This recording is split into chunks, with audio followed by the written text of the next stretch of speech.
My favorite memories of my family and my mom were, of course, when we were always, together. But in particular, what sticks out is when we sat down and all played poker around the table, and just little memories like that of us playing games. She had a really loud laugh, and she just lit up the room, basically. She was very happy, and it was nice. We'd go to Destin, Florida every summer. We'd get a condo on the beach, and we could just walk right out onto the sand. But those were some of the best times.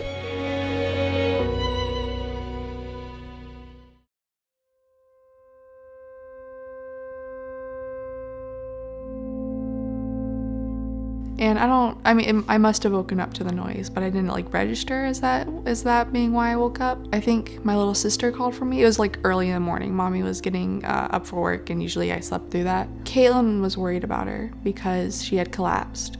I went into the bathroom, and she was just on the floor, and she was asking my sister to go get her a water, and she said she was okay and that she would get up, and then she slipped again, and she hit her head on the bathtub, and that's when she went unconscious.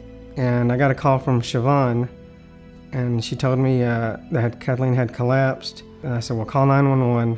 I'll be there as soon as I can. The police came first, and then we were waiting in the hallway because they took her to the living room. And we were on the phone with my dad because he hadn't come home yet.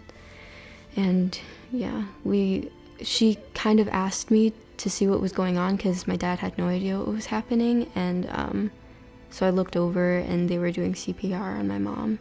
I was just extremely panicked. I didn't know what to do with myself, and I was sobbing, but I kind of collected it a little bit to help out. When I walked in the house, they were doing chest compressions, and that's when it got really scary. And the paramedic asked to speak to me.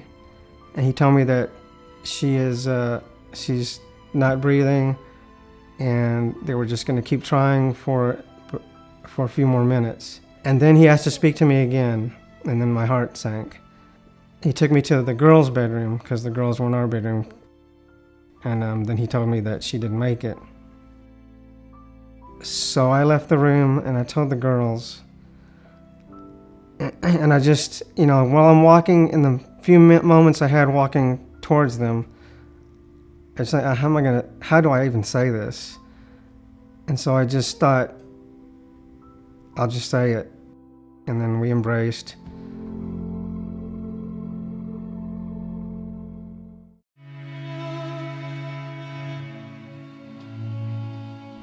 I never really actually realized what had happened and what had been taken away from me until a year later, and it kind of was just almost like denial. I didn't know what had just happened to me. When I'm really sad, I always think first to I'd like a hug. She gave good hugs. What the girls went through when we lost Kathleen, a lot of it, it's like falling off a cliff. It's like you're going one direction, and it's almost like a 180 emotionally. There was just this weight all of the time. It was hard. Sometimes I couldn't go to school. I would miss a lot of days because it was just so overwhelming and I couldn't get out of bed. It was sad, disquieting. There was moments where I'm gonna go tell mommy something, and then I can't, and I still do that sometimes. And I didn't have there was one moment in the summer and then graduation where I wanted to be able to tell her things. I was excited for how well I did on some tests, and I love my dad, but he doesn't know too much about what the tests mean, but mommy did, and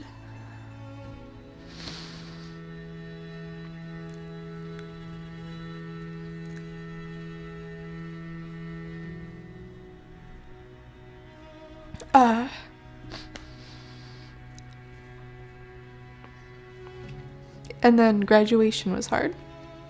I was okay up until a point, and then cried for a long time up on stage. Yeah,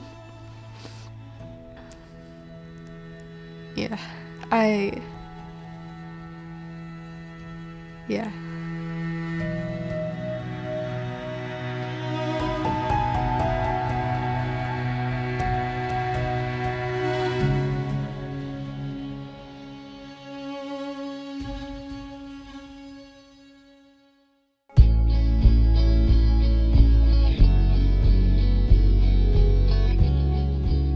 It was a little awkward because I didn't really like the idea at first. I thought I would hate it because talking to a bunch of strangers about this fresh and terrible thing, I just thought it was the worst thing. But then we came here and then we had our first session, and I realized that it was a really good outlet for me, and I thought it was a great way to express how I was feeling.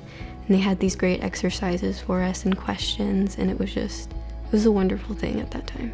And now it is too. Being around other kids that have had that same experience has been invaluable to both of them, I think. Being able to relate and feel less alone, hear other stories, I think that's immeasurable how much that helps them heal and gives them some support. The Warm Place has also been instrumental in getting them to talk about that day, and that helps to purge those emotions and get them out there on the surface.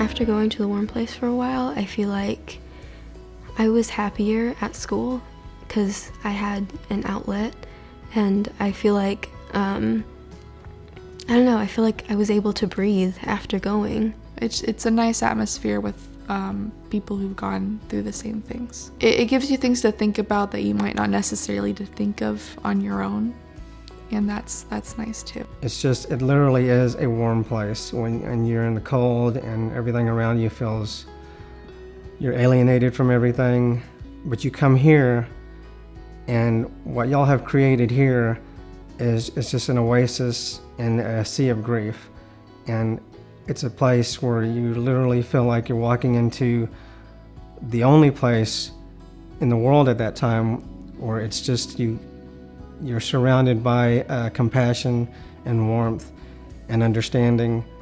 And the girls, as long as they like it, I will bring them. As long as it's helping them, as long as they feel they need that support, we'll keep coming here.